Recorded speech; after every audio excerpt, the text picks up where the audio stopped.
Okay. Hello, welcome. I am going to get started. It's 11 now, and I have a lot of things that I want to talk about, and I'm not sure that I'm going to have enough time. Hopefully I do. So we're just going to start jumping right in, getting this party started. So hello, welcome. Thank you all for joining me today for today's Knowledge Thirsty Thursday. Today we're going to be talking about compassionate response in the context of opioid poisonings. I'm really not here today to teach you the step-by-step technicalities on how to respond to an opioid poisoning. We're not going to be getting into the historical context around substance use or why people use drugs. If those are topics that you want to learn about, we have a lot of great trainings on our SafeLink website that you can have access to for free. So feel free to check those out. Instead today, though, we're going to be looking at some ways that we can interact and engage with people in a way that respects their dignity and humanity.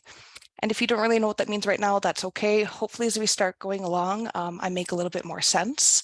I'm standing today, which I've never done, so I'm sure my hands will be going. Apologies if that's distracting. So honoring the land is a traditional custom that's happened for many, many years. You know, it's really just done out of respect for the original occupants of that land. I'm a Métis woman here in southern Alberta, which is home to Region 3 of the Métis Nation of Alberta. But we're also meeting today on the traditional territories of the Niitsitapi, the Siksika, the Piikani, the Kainai, as well as the Tsuut'ina, the Îyârhe Nakoda, and everyone else who makes their home here in Treaty 7 region of southern Alberta. So, quick introductions and housekeeping. Hello again, good morning. Thank you for joining me today. My name is Cheyenne. I'm a registered social worker, and I also work at SafeLink as a harm reduction outreach worker out of their Medicine Hat office. So that's where you can find me, not in Calgary. I've been working in the field for about 4.5, maybe going on 5 years now. But during that time, I've had a lot of firsthand experience responding to poisonings in various capacities and settings, specifically with my time here at SafeLink. I train individuals and other service providers on how to administer naloxone. I've also responded to opioid poisonings since I've started working here. Coworker and I just did on Tuesday, actually. So before I started working at SafeLink, I was working a job where there's a time where we were responding to multiple opioid poisonings during one of our 8-hour shifts. So the positive side to that is I've gained a lot of firsthand experience and I've seen a variety of poisonings, a variety of outcomes when it comes to poisonings. And I'm really just here today to bring that experience to you and hopefully start helping people feel a little more comfortable with the people side of responding to a poisoning. Because a common theme that I've heard from other service providers when I'm doing trainings, other community members, is a lot of folks are trained in the mechanics of how to administer naloxone, but they've never actually had to respond to an opioid poisoning. There's folks that are uncomfortable with, how do I talk to people? Are people going to be mean? Are people going to be angry? Do I have to fear for my safety? There's all these questions that I get. And so hopefully this is going to help people feel a little more comfortable with interacting, engaging with folks in a meaningful way. Of course, I'm never going to be able to predict the outcome of every interaction that you're ever going to have with someone. People are dynamic. We're all different day to day. Everyone has off days. But hopefully this is going to leave you with a way to engage with people that is compassionate, respects their dignity and humanity, while still also keeping yourself safe as the first responder, because when we're interacting with people, doesn't matter if we know them or don't know them, there's always going to be a level of risk that we have to keep in mind in any kind of emergency management situation. And of course, please remember, nothing I'm going to say today is ever going to supersede your organization's own policies and practices, so that always comes first. Okay, quick housekeeping before we begin. Hopefully the Wi-Fi is okay here today. I'm not in my regular office. Hopefully everything's good. If not, apologies. It is okay to feel uncomfortable, and I encourage everyone that might be feeling uncomfortable, if you're in a safe place to do so, to maybe even just try embracing those feelings of uncomfortable. Sometimes that's when we really start to see some of the best growth happen within ourselves. Take what you need. This is only going to be about an hour long. I'm going to go pretty fast. Hopefully the timing's okay for it. Just listen to your body, whatever it's telling you, do that. Feel free to ask questions or sit and listen quietly. There is like a Q&A thing that sends questions directly to me. I don't know for sure if I'm going to have time at the end of this to answer those questions. So if I don't, there's some contact info at the end of this presentation. You can either call us or send an email and direct those questions to us that way as well. And it is okay to disagree, of course, on things that I might be talking about today. Of course, if those disagreements are going against people's, basic right to be treated with dignity and humanity, it's not really the vibe that we're going for today. And I would just really encourage everyone to come at this with an open mind and really just listen to understand. So some of the things that I talk about today might be triggering for folks. Again, we're going to be talking about opioid poisoning response, and I always like to pull from my firsthand experience, my personal experiences when I'm doing trainings like this. That could be triggering for folks. So if that happens, please take a step away, engage in self-care. There's some numbers on the board here that you can also reach. This is the agenda for today. I'm clicking through it because I don't want to run out of time. So here, these are the communities that we serve here at SafeLink. We have offices both in Medicine Hat and Calgary, like I mentioned before. And our work is really done through prevention, through outreach, through education, and ongoing programs specifically to our priority populations who, through inequities and unjust social systems, are often at a higher risk of contracting sexually transmitted and bloodborne infections. So this is kind of a list of all of our priority populations that have been laid out. Do a lot here. We have a lot of different programs in both locations. And we've been around since 1983, so originally started as AIDS Calgary, then we moved on to HIV Community Link, now we're known as SafeLink Alberta. And really our mission is to reduce the harms associated with sexual activity and substance use by offering low barrier, non-judgmental, and informed programs and services to folks. We do a lot of work in the realm of harm reduction here. For those who've never heard that term before, in its most basic form, it's exactly what the name sounds like. Harm reduction is anything that's going to reduce harm. This is in our everyday life. This is things like seatbelts, sunscreen, traffic lights, getting a safe ride home if you're going to be drinking, setting boundaries, educating yourself on different topics. All of it can be harm reduction. And that's really why I'm here today. For two reasons. The first being we can cause harm to people when we are responding to an opioid poisoning. And when I talk about causing harm, I don't mean just physically, although that is something that can happen too, but I mean like mentally, spiritually, emotionally. The way that we talk to folks, the way that we treat folks can cause harm if we're not doing it with intention. So especially when we're, responding to an opioid poisoning, in my experience, people have been feeling pretty vulnerable after waking up from being in the lock zone. There's usually some shame going on, some guilt. And so we need to be able to respond and communicate in a way that respects that individual while also being aware of how to keep ourselves safe as well as first responders. So it's kind of that balance that we're going to try to navigate today. So quickly, before I really start to jump into things, a common term that you're going to hear from me today is saying drug poisoning. I might say opioid poisoning too. For those who haven't heard that term, it's a pretty new shift in language. I think it's only been within the last maybe year or a few months that this one is shifting. So if you hear me saying poisoning, the term before that you would have heard is overdose. So that's what it was before. We're seeing a shift in the language with this because we're really trying to focus on saying what we mean. And right now, just with the way that the current supply is, it's not necessarily that people are overdosing because overdose assumes that people know what a safe dose looks like and then are taking too much of that safe dose. And that's just not a possibility with our current climate. So that's why we're shifting towards saying drug poisoning instead now, because there's a toxic supply. There's all kinds of things being cut into the supply that folks don't know really what they're taking at this point. So drug poisoning is the biggest language change that you'll probably hear from me today. I think everything else is pretty straightforward though. So why are we talking about this today? So The thing is when I'm in an emergency response situation, my number one like goal or like theme for whatever this interaction is going to be is how do I respond to this emergency? How do I navigate this emergency in the best way to keep everybody as safe as possible? And again, I'm talking about psychological, mental, emotional, physical safety, all the things that encompass a human. And really, that's all this training is about today.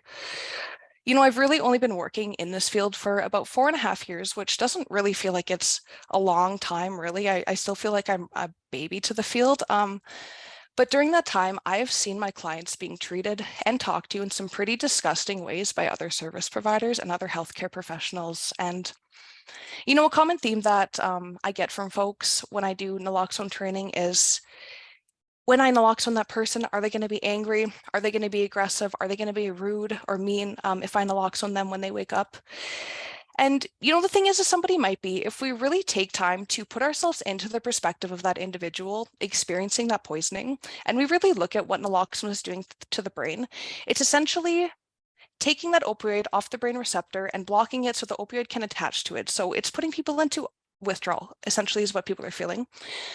And withdrawal is no joke. It's essentially the worst flu of your life times 1,000. People feel absolutely terrible. Some folks report feeling like a very deep, like bone burning, aching feeling. In very rare cases, people can experience organ failure. So it's not a joke. People are not being dramatic when they talk about the effects of withdrawal. Someone might have also, just received CPR after you responded to the poisoning. They might have got CPR, they could have other pain going on. Someone might have just gotten jabbed with a needle. Again, because if you're using the intramuscular, you have to use a needle. So people are going to be in physical pain. Then there's also the emotional piece. Drug poisoning is a trauma. And when we're responding to a drug poisoning, we're responding to a trauma in real time. People are going to, like I said, experience both physical and emotional trauma when we're responding to poisoning, and this does include us as the first responder as well. Like, there is a level of trauma that we are going to be experiencing as well. There's feelings of shock, anger, fear, resentment, guilt, hopelessness. Like, these are all normal feelings that folks might experience in the context of an opioid poisoning. So something to remember, though, is as the first responder experiencing that trauma, it's never going to be the same as what our client is experiencing in that moment. And so, people might wake up from being naloxone, they might be groggy and a little grumpy, they're going to feel like shit. And sorry, probably shouldn't have swore. But they're probably not going to be in the best moods, okay, when they wake up. Sometimes people are, not every time is someone rude, but that might happen. But it's not because of you. It's not a personal thing. There are other factors at play, and people are allowed to not feel okay sometimes. That is okay for folks to not feel okay.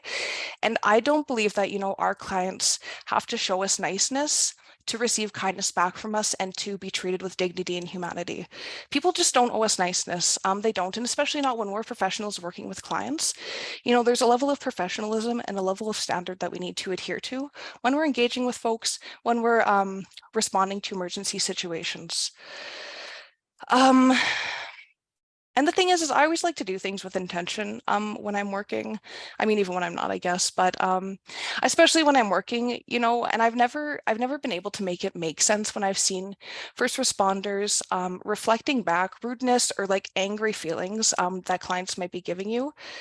It's really not doing anything positive for the interaction with that person. It's not helping build that relationship. Like, you reflecting those feelings back isn't doing anything positive for the relationship. So all we can do is show people kindness, give people patience. There's a lot going on for people in those moments, because that's really how we keep people as safe as possible in these situations.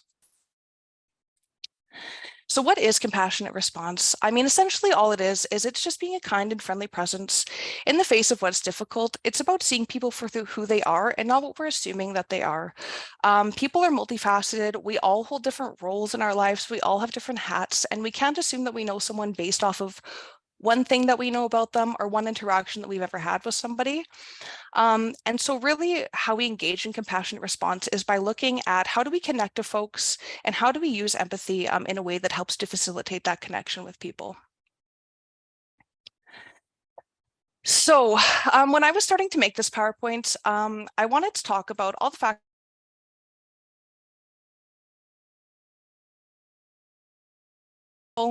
This slide might be pretty social worky for some folks. I apologize. Some of it might seem pretty common sense, but the thing is we can know things, we can have learned things without actually applying it to our real lives. So I just really encourage everybody to self-reflect during this slide. You know, maybe there are interactions that you've had with clients that didn't go the way that you wanted, and maybe there's ways that you could have changed the way that you navigated that interaction. So this is really just an opportunity to self-reflect, and hopefully we also get something out of this. So our first topic here is genuineness. I was chatting with my coworker about what I wanted to call this slide because in my social work book, it was called warmth and caring, and I don't know what it was about me. Everything just absolutely rejected that term. I'm sure my therapist would have a lot to say about that. Just didn't like the sound of it. And then I was going to call it authenticity, but then again, my coworker made a good point that, you know, there's probably people out there that have done some pretty terrible things in the name of being their authentic self. So genuineness is what I have landed on. And really all this is looking at is how genuine are you in your interactions with people? Again, people typically respond better if you're approaching them not as like a clinical, robotic kind of professional, but are you just coming into this crisis response as a person engaging and interacting with other people? That's really all genuineness is. And we can do that while maintaining professional boundaries as well, right? You know, but we want people to see us as people. Essentially, we want to just come at people person to person. And in my experience, people have responded very well to that. It really helps to facilitate like a positive reaction with folks. Yeah, just being authentic, but more genuine, I guess, than authentic. It just depends what your authentic self is. So acceptance. This was like originally referred to as unconditional positive regard by Carl Rogers in like 1958 or something. But really all this is looking at is acceptance is this idea that I recognize for some folks that are going to be responding to opioid poisonings, the behaviors that our clients engage in kind of go against your value system. They're going to go against your beliefs. And that's not always the case, but for some folks that is going to be the case. And really what acceptance is about is if those things are going against your personal values, your personal belief systems, acceptance is about putting all of that aside, about ignoring those pieces of yourself that are going to negatively impact your interaction with somebody, and really just becoming a neutral presence for that person in that moment while you're responding to that crisis. Can you put all of your other stuff aside? Because it really doesn't matter in that moment. What matters is your ability to build a relationship and connect and help this person. So can you put all of that aside and just, you know, be okay with who people are in that moment? Because at the end of the day, you know, we're all just people floating around in space. We're just doing the best with what we've got. Yeah, and so all of that extra stuff doesn't really matter that much. Empathy. This is going to be my quick like Cliff Notes breakdown of empathy. There's a lot of great trainings on empathy, a lot of great like talks on empathy. Please go reach those out if you've never heard of this. I know this is a common topic. But you know, when I first started learning about empathy in school, it was broken down into like the three facets of empathy. So there's the cognitive empathy, there's the emotional empathy, and then there's this ability to emotionally regulate. So cognitive empathy really is just looking at perspective taking. It is your ability to listen to understand. Are you actively listening? You're not listening to judge, you're not listening to assume, you're not listening to respond. Are you just listening to exactly what this person is telling you and just listening to understand their story? This leads to, you know, our ability to cognitively reason with that other person's state, with that other person's perspective. This leads to this cognitive reasoning, this I understand what you're saying, because we can sit there with that person and listen to their experience. Then there's the emotional empathy. So really, if you can get the cognitive piece down, if you can really just listen and sit with that person in that moment, the emotional empathy will just kind of start to develop, because again, not everybody has the skill. Empathy is a skill that we can develop just like anything else. And so eventually it will lead into the actual feeling part. So the cognitive piece is this, I can see why you're angry. And the feeling part is I feel angry for and with you. And they kind of just bleed into one another. The other one is the emotional regulation piece of empathy, but really that is just like what is your ability to emotionally regulate yourself when you're feeling feelings with folks, because we obviously don't want to be like sobbing messes on the floor or not capable of doing our job. There's still like a level of professionalism that we have to maintain in these situations, but we can do that while still connecting and being emotional with folks.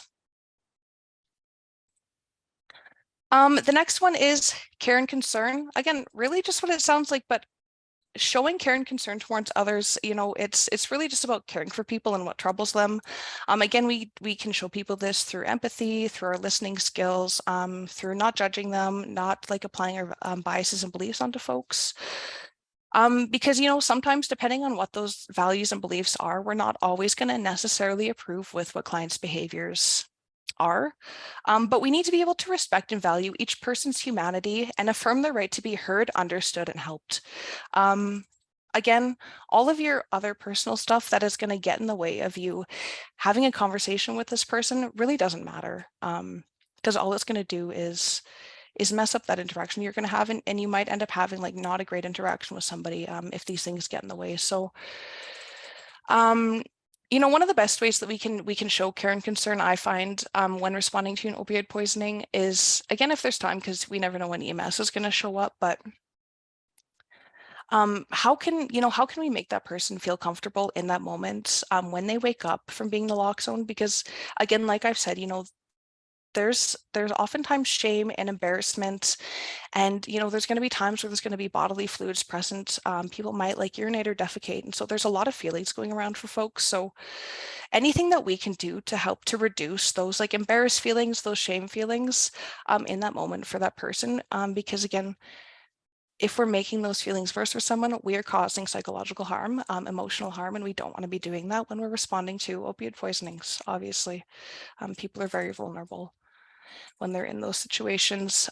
Judgment or non-judgmentalism, whichever side you want to look at it. But essentially, judgmental attitudes and behaviors, they're going to shut down any kind of communication process. They create barriers to relationships, and they also start to cause people to doubt our abilities as professionals.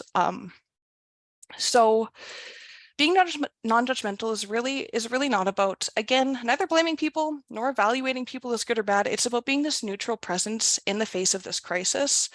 When I think of judgment, I always think of this one time where it was a coworker of me had responded to an opioid poisoning. We were in the client's home. Client had woken up a couple minutes before EMS had arrived. And so the paramedics walk into the client's unit, walk around. They don't acknowledge us, don't acknowledge the client. The client's just sitting awake on the floor. They just walk in, look around, and say, "I can't believe you let people live like this." And that was the first introduction that the client had to those first responders, was immediate judgment, immediate stigma. It's really not a great way to interact with folks, and it's not a beneficial way if you're looking for, having like conversation that is meaningful and interactions that are meaningful. Because the thing is people have the right to make decisions for their own life. And a perspective that I always take with people that I think helps with being non-judgmental, but also just being like this neutral presence when you're engaging in conversation with folks. But it's this idea that, I know that I'm the expert in my own life. I have been around for all my experiences, all my feelings, all my thoughts, all my everything. I have been there for absolutely everything in my life. And because of that, I know I'm the expert in my own life. And because of that exact same reason, I know that I will never be the expert in anybody else's life. I might get to know people really well, and maybe even better than they've ever let anyone get to know them. But I'm never going to be an expert in their life in the same way that I'm an expert in my life. And because of that, I don't really feel like I can judge folks because I don't really know what's best for their life. I can't decide that. I can give people a bunch of options and they can decide what's best for their life, but that's never going to be my role. Victim blaming, essentially what it sounds like, again, not an uncommon term. It's essentially when we start criticizing society's victim rather than holding society itself accountable for the social problems. So this is when we start to see the victim become the target of change, and programs start being developed to correct individuals instead of addressing the policies and structures in place that are actually causing folks harm. And essentially all this does is create an othering of people. which isn't great. Again, all it does is, oh, there's a fly. All it does is create barriers to the helping interaction. Yeah, sure. The thing is too is a lot of these social problems we need to recognize are an exact result from things like oppression, discrimination, and injustice. So this is something that I've been seeing a lot with folks that have been responding to a lot of poisonings. Is I've seen like this frustration being placed on the victim, the person that is actually like going down and experiencing the poisoning. A lot of frustration is being directed at those folks. When really what we should be doing is we should be looking at why isn't there a safe consumption site at my city or anywhere near my city? Why isn't there a decriminalization of substances? Why don't people have access to a safe supply? That's what our frustration should be focused on, because it's not those individuals' faults for experiencing the poisoning. It's the structures that are causing the harm to people. The next one we're going to talk about is self-determination and autonomy. Again, this is just the idea that everyone has the right to make choices for themselves. It really assumes that decisions should be made between a range of options, and that being able to make choices for your own life is empowering and it's helpful for people. So again, it's this idea of giving everybody as many options as possible, and then people get to decide what is best for their lives. You know, when we look at it in the context of an opioid poisoning, there's going to be times where, we're going to administer naloxone. The person's going to wake up and they're going to want to leave without seeing EMS, without any kind of like medical care being given. And we have to respect that individual's autonomy in that decision. We never want to be putting ourselves in a position where first, we're physically blocking people or stopping people from leaving. I'm only saying that because I've seen it happen more than once with service providers. We never want to be physically blocking the way, but we also never want to be verbally like telling people, you can't do that, you have to stay, you have to, like, that is not our job, again, to decide that for that person. So what can we do? Again, we want to give people options. So something I like to do is give folks any naloxone that I might have left over, take that with them. If they decide they're going to leave, I also remind them that the naloxone can wear off after 20 to 40 minutes, so they are at risk for re-experiencing a poisoning. So again, education, we can educate people on NORS and DORS, which are like the overdose response lines that people can call and text. Remind people not to use alone. If they're going to use, to start low and go slow. So we can give people all of these options of what they can choose, and then they can decide what they want to take on for their life. Power, authority, and control. So as helping professionals, the thing is we're always going to have a level of power over the people that we work with. It really doesn't matter how much we try to lateralize that power, it's always going to be there. And especially when we're responding to an opioid poisoning, we have a lot of power in that moment. I mean, we're literally dealing with people's lives. So we never want to be approaching people from this paternalistic, I know better than you kind of viewpoint, because again, we don't know what's best for that person. Only they can decide what's best for their lives.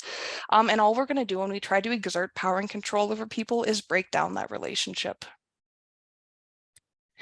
Stigma is a huge topic. I'm not going to have time to get into all of the nitty gritty of it. But essentially, the general definition is it is the negative attitudes, beliefs, or behaviors about or towards a group of people because of their situation in life. This includes things like discrimination, prejudice, judgment, stereotypes, and all this does is isolate folks who use drugs.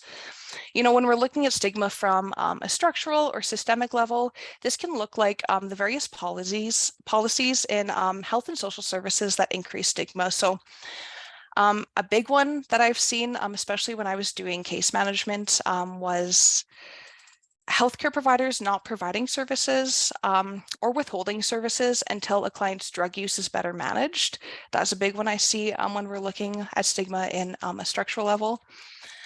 But also this can look like when healthcare providers or first responders don't take folks seriously as well when folks come to them with serious medical concerns, and those things aren't taken seriously. There's a few months ago we had a client come in who came into the drop-in, was acting very off, like not their normal self, kind of disoriented, told me they had double vision, and then disclosed that they had been hit over the back of the head with a piece of wood. So obviously we were pretty concerned with this client and the symptoms they were presenting. So we called 911.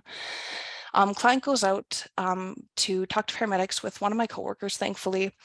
And essentially because of where the client was, which was at our office, the paramedics didn't listen to the client's story, completely invalidated it, essentially said they didn't believe that that client had received a head injury and that they were presenting the way they were because of substance use. So stigma is real, stigma is still happening, and it is directly impacting the care that folks are receiving. Med seeking is a big one as well, that I hear a lot of people being labeled as med seeking when they're coming in for support. When we look at stigma from a social perspective, this is the negative attitudes or behaviors towards people who use drugs, but also towards their friends or family. This is like, you know, the ideas, or well, not the ideas, but the things you hear when people believe, you know, that people that use drugs are bad or people who use drugs are violent. It's this othering of people, which again isn't useful, isn't beneficial, but it really does come up in everyday conversations and in the media, and it's also in the language that we use. You know, there's been a lot of fear in the media about fentanyl and just crazy myths that you see about fentanyl and opioid poisonings. And this and all of these like structural and social stigma, the issue is what it starts to do is it starts to impact that individual that's experiencing that stigma, and they start to internalize it.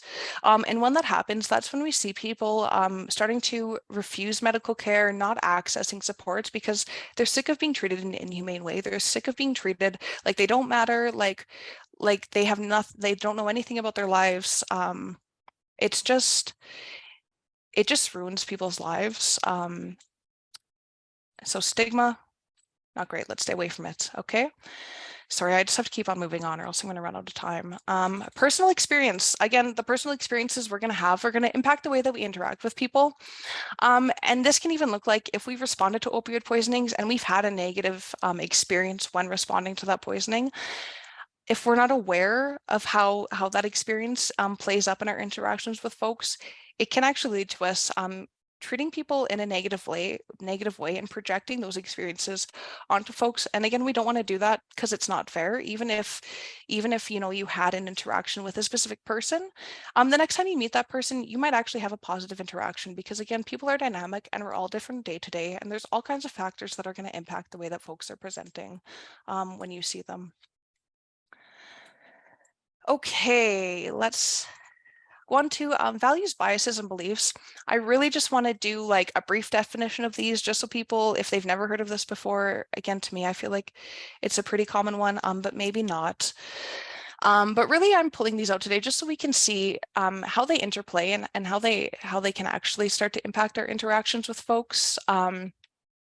I mean, values can be a wide range of things. We can value anything from like personal hygiene to hard work to professionalism to family. It can really be anything in our lives. And, you know, values only really negatively impact a helping relationship if we hold our values very rigidly. Because if we do, and our clients say value something different or do something that goes against our values, that's when we're going to see that conflict, that internal conflict within ourselves, which is then could impact the way that you're going to treat folks. So it's it's not that values are bad, it's not that beliefs are bad, it's just how rigid are we holding them, and can we learn to be a little more flexible with things that we believe in. So if we're looking at you know, beliefs, again, beliefs are really just the things that we hold that we believe to be true without there actually being any empirical evidence is really all beliefs are, and they kind of all play together and can lead to biases, essentially. So the thing with beliefs is, you know, they develop due to our location, our religion, our family's beliefs, friends' beliefs, cultures. So, you know, they're going to be different for every person, and we're all going to hold like different beliefs based on those factors.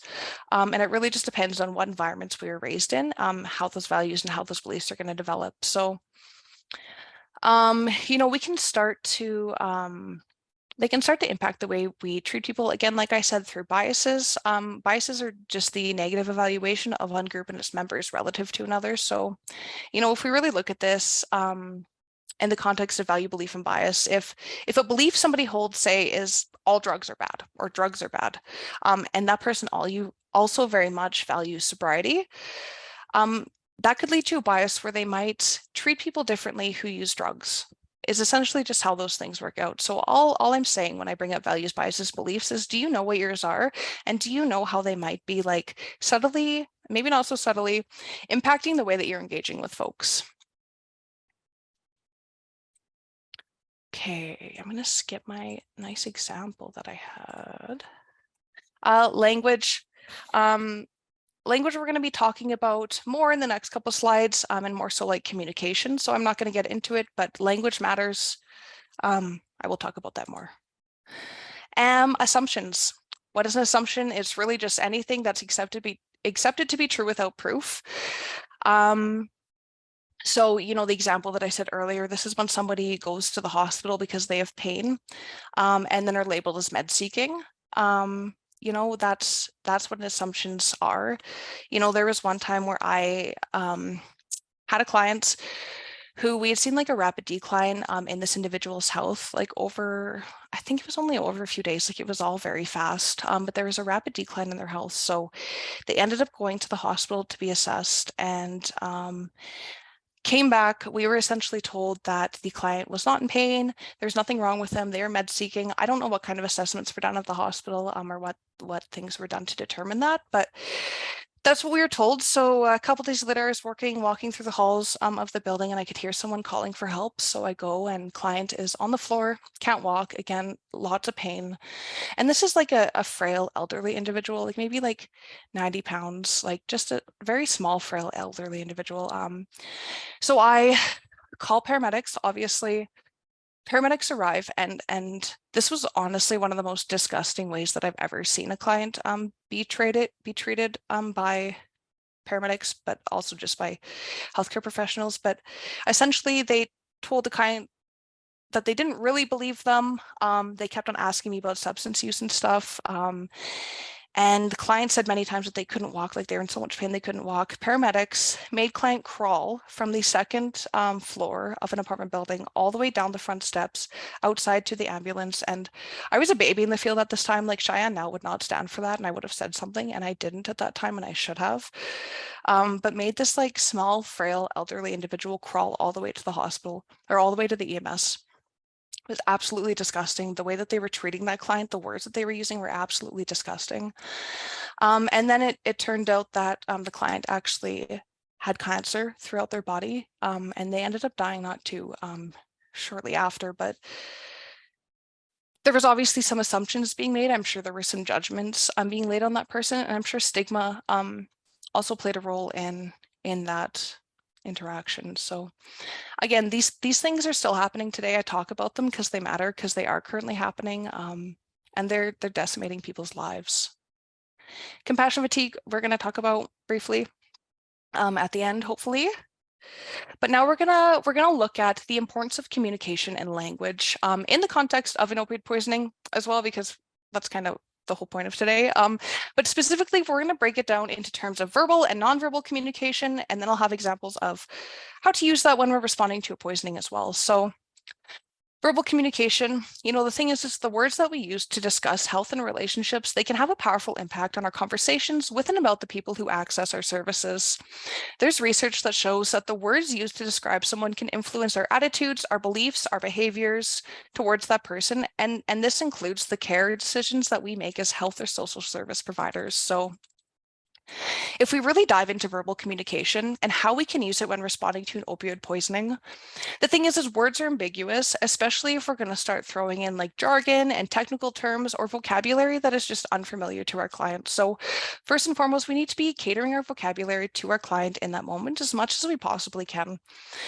When I'm responding to opioid poisoning, I'm always conscious of the language that I'm using, because again, if folks can understand what we're saying, and if we're using language that starts to create a power imbalance, because again, language that we use can do that as well, this can cause escalation from folks. This can cause people to be frustrated or to not want to engage or interact with us.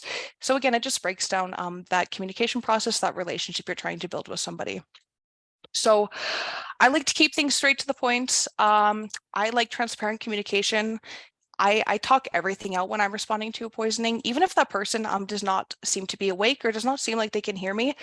Essentially, what you want to do is think out loud.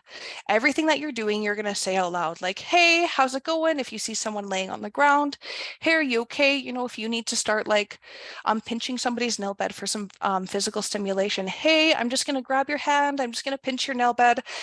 Hey, I'm just calling 911. Like everything that I'm doing, I'm talking out loud to that person.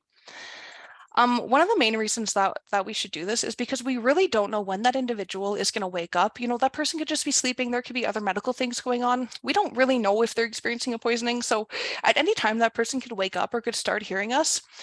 And a common theme that my clients talk to me about is the fact that lots of people go down or experience a poisoning, and then everyone kind of just robs them of all their stuff and they leave. So we don't know when that person's going to wake up, and we don't know if that person's going to wake up and they're going to feel us like touching around or like whatever we're doing, and that person might perceive you as a threat. They don't know what's going on. They might be confused, might be disoriented.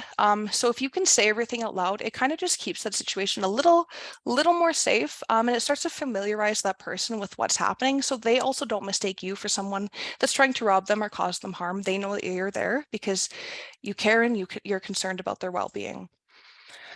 Um, so that's really the key takeaway when we look at verbal communication in the context of an opioid poisoning is be as transparent as possible and really just verbalize everything out loud with folks.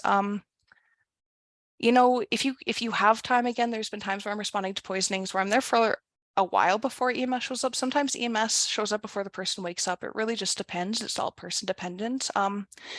But you know, if you're able to, if that person is awake and you're waiting for EMS, start just like having conversation, maybe ask them how they're doing, getting, you know, just like get an idea for who they are, just start to get to know them. That can start to build a relationship. And if we can do that and we can start connecting with folks, typically we'll start to have more positive interactions than negative interactions.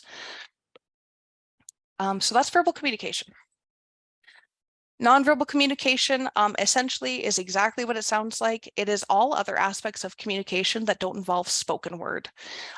So humans rely heavily on nonverbal communication to convey and interpret meaning. This includes things like our body posture, facial expression, eye contact, head and body movements. And again, this might be different depending on the sociocultural context that you're looking at with people. But I mean, nonverbal communication is still everywhere. It's just how do we use it, depending on different contexts. But you know, there's also things like voice tone, the inflection that we're going to use, the intensity that we're going to speak to folks.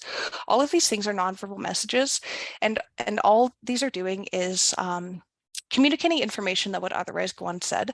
Typically, this just happens spontaneously, but we can use nonverbal communication in a way that is intentional, which is what we're going to look at today. So if we take it into the context of an opioid poisoning, we can use our nonverbal communication in a few ways. You know, if we come on scene, we've tried our verbal communication, we've tried like calling out someone's name, waking them up verbally. That's not working.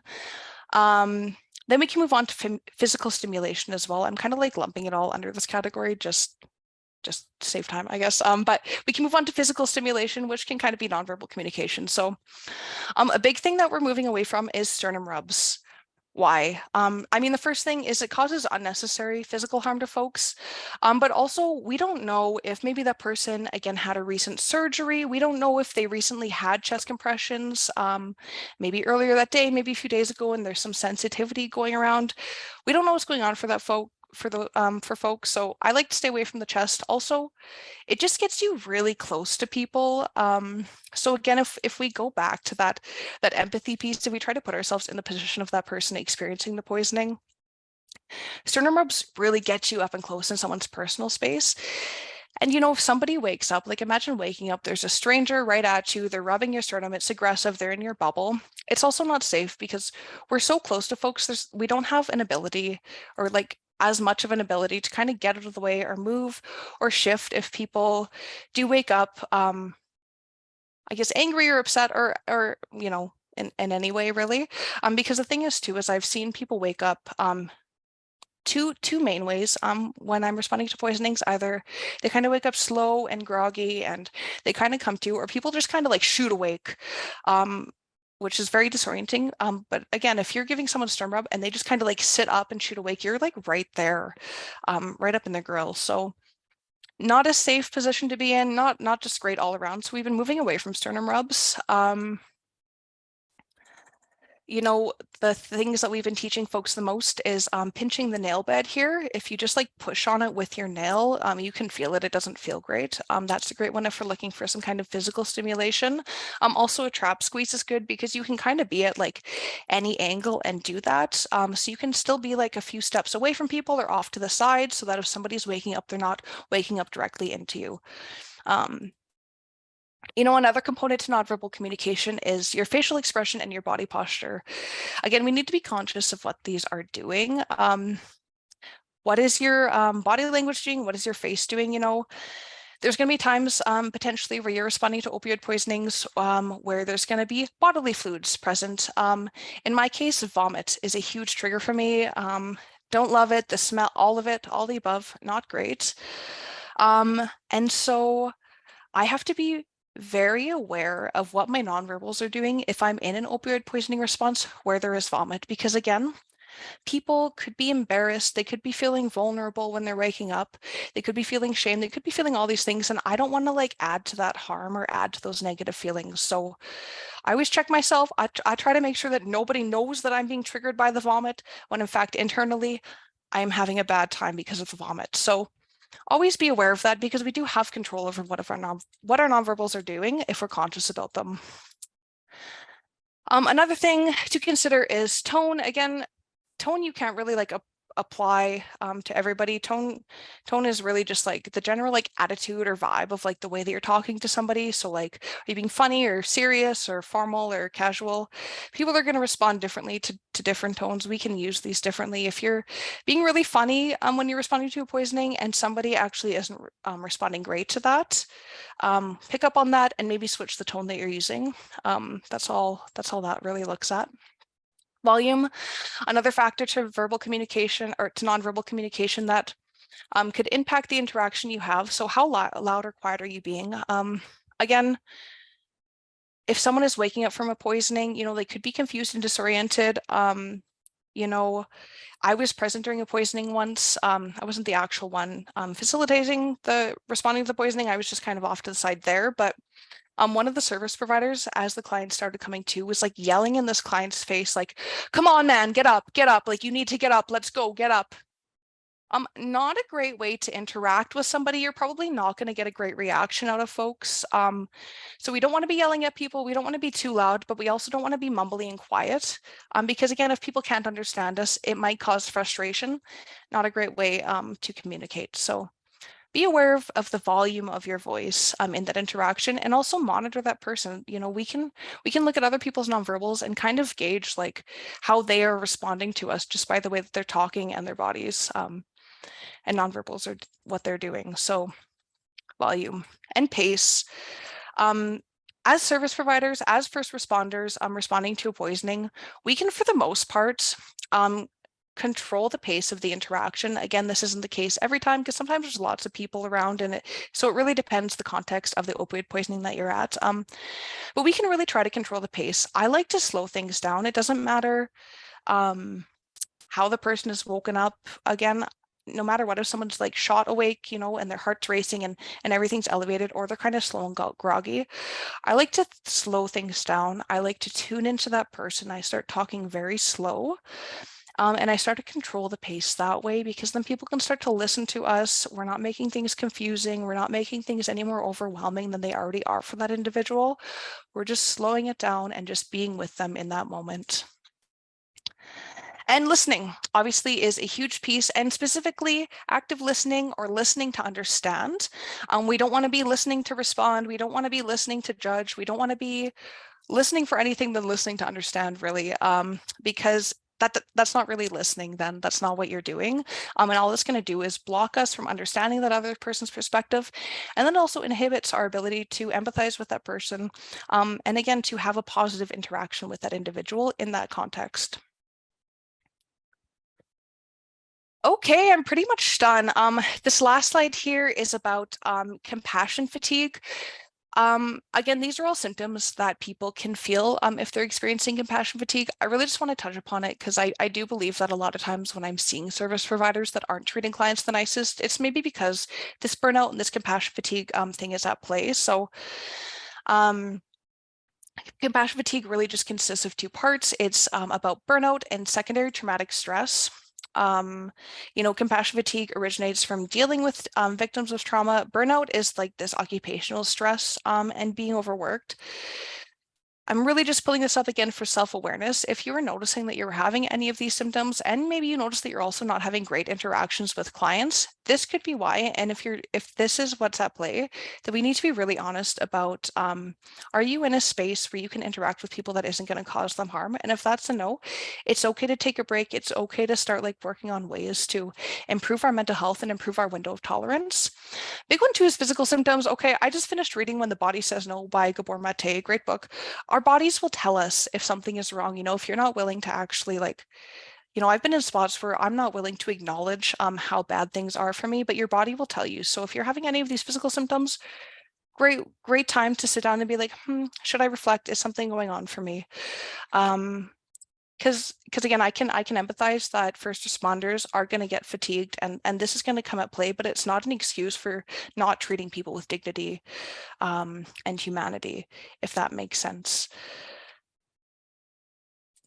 And that's really all I have for you today. These are my references.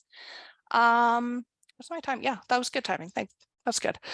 Here is a post-workshop survey. So if you have time, I would love it if you could do the survey. We really like getting people's feedback.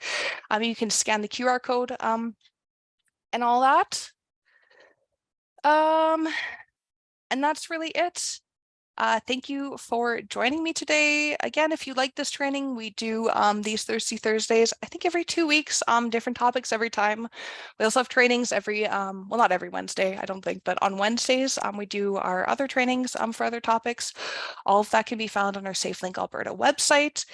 Here's phone numbers if you want to contact our Calgary or Medicine Hat office. That is how you can do so. And that is all I have for you today, really. Thank you for joining me today. Thank you for being here today. I will just leave this QR code up for folks to see. I'll hang around for maybe the next 10 minutes just in case. But that's really all I have for you today. So everyone is free to leave if they want to. Thank you.